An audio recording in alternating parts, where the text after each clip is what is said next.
And we want to tell LSK that one of the core things that this constitution provides for every Kenyan is transparency and integrity in all institutions. It doesn't mean that the government is only the executive. The government is also the legislature, and the government is the judiciary.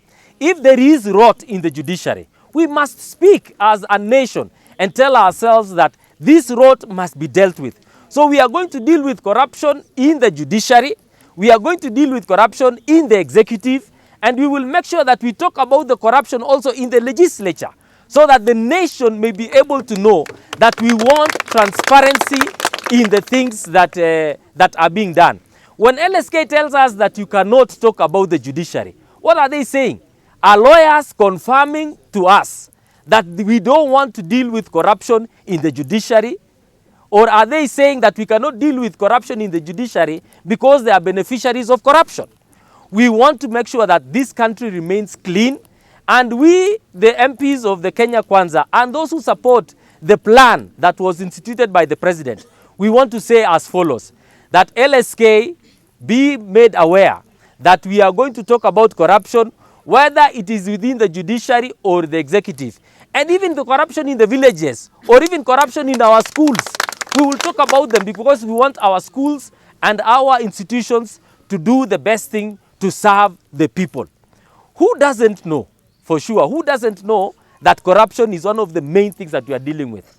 So we want to come out clean, that we support the president in his endeavor to make sure that our legal framework and those people who stand on behalf of others to make decisions, that they make decisions that are just, that are legal, and that are constitutional, so that we may live as a people who obey the law and people who are controlled, and we are under the law of the country.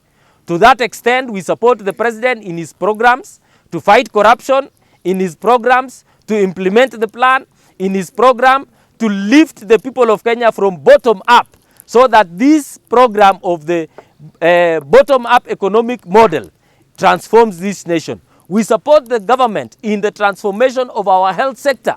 We support the government also in the question of building of houses, the housing program, the social program, and we anticipate that even our Bureti sub-county is going to receive funds to build houses so that our people may get jobs. We build the markets so that our people may get jobs, and Mama Mboga get a good place to be able to carry out their businesses. We are also supporting, and number two, as we talk about the finance bill and everything else, we are aware that the opposition has gone to court. But we know that this finance bill is the other part of financing government projects. In this community where we are standing today, there is no electricity.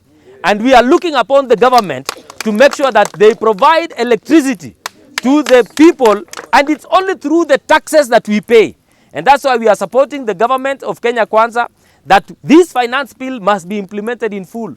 We know that it is tough, but we know the impact that this will cause in developing our country, in developing our nation, and making us a respectable country among the nations and among the nations of the world, that we have had development going to the